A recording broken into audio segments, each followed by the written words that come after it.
Hello, আমি মিলি সরকার Bengali urban kitchen থেকে বলছি। আমার ইউটিউব চ্যানেলের সকল দর্শক বন্ধুরা কাছে দূরে যেখানে যে আছেন সবাইকে ইংরেজি নববর্ষের অনেক অনেক প্রীতি, শুভেচ্ছা এবং ভালোবাসা জানিয়ে আর সবার আগামী বছর খুব ভালো কাটুক, সবাই সুস্থ থাকুন সেই কামনা জানিয়ে শুরু করছি আজকে আমার রেসিপি। আজকে আমি বানাচ্ছি পাটালি গুড়ের পায়েস। পায়েস খেতে আমরা সবাই কম বেশি খুব পছন্দ করি, আর শীতের সময় গুড়ের পায়েস তার তো কোনো তুলনাই হয় না। সারা বছর অতটা তৈরি না হলে আমরা শীতের সময় কিন্তু সব ঘরে ঘরেই তৈরি করা হয়।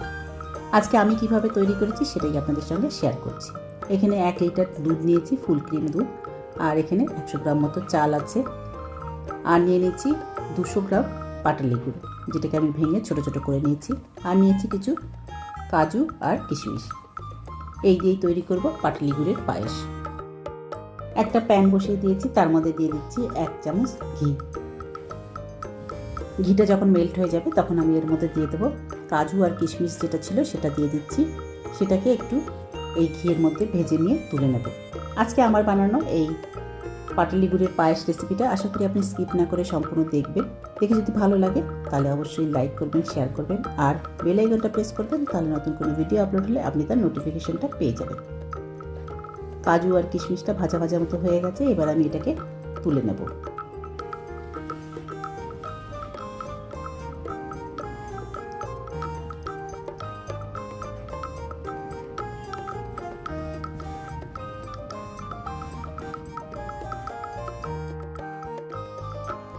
কাজু আর কিশমিশ ভেজে তুলে নেওয়ার পর এবার আমি এই প্যানের মধ্যে দিয়ে দিচ্ছি দুধ। এখানে আমি দুধটা যে ব্যবহার করেছি সেটা কিন্তু ফুল ক্রিম দুধ। 2 প্যাকেট দুধই আমি এর মধ্যে দিয়ে দেবো। তারপরে প্রথমে দুধটাকে বেশ ভালো করে ফুটিয়ে নেব। দুধ ফোটানোর সময় বলে দিই, এই যে চালটা যেটা ছিল সেটা কিন্তু আমি ভিজিয়ে রেখেছি, তারপরে এটাকে ধুয়ে নেব। মিনিট 10 ভিজিয়ে রাখার পর ওটাকে ধুয়ে নেব। আর এদিকে দুধও ফুটতে দিয়েছি, নেড়ে দিচ্ছি যাতে তলার দিকে লেগে না যায়।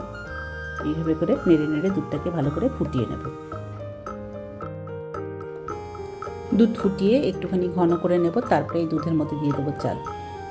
তার আগে ফুটতে একটু সময় লাগবে।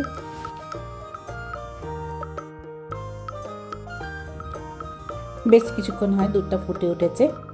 এবার আমি এর মধ্যে দিয়ে দেবো চাল, যে চালটা ধুয়ে জল ঝরিয়ে রেখেছিলাম সেই চাল সবটাই দিয়ে দিলাম।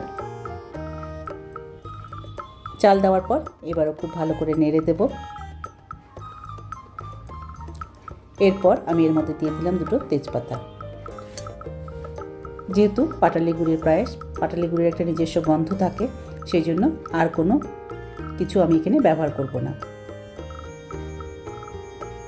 এবার খুব ভালোভাবে চালগুলো ফুটতে দেব।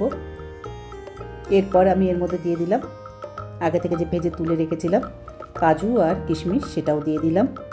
দিয়ে ফুটতে দেব।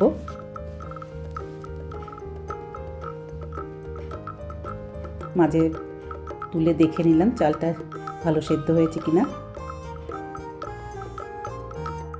এরপর আমি এর মধ্যে দিয়ে দিচ্ছি পাটালি গুড়।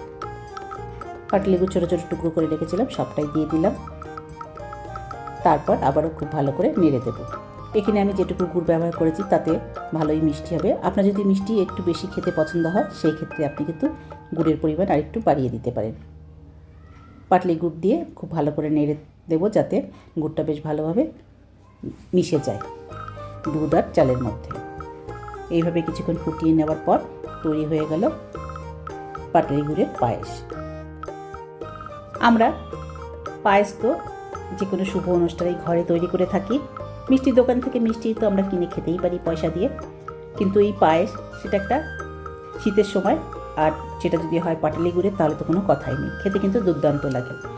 আশা করি এটা ছোটো বড় সবাই খেতে পছন্দ করবে। আজকে আমার বানানো এই মিষ্টি পায়েসের রেসিপিটা আশা করি আপনাদের পছন্দ হয়েছে। যদি পছন্দ হয়ে থাকে তাহলে অবশ্যই লাইক করবেন, শেয়ার করবেন, আর সাবস্ক্রাইব করে আমার পাশে থাকবেন। আবার দেখা হবে নেক্সট ভিডিওতে অন্য কোনো রেসিপি নিয়ে। ভালো থাকবেন। Thank you.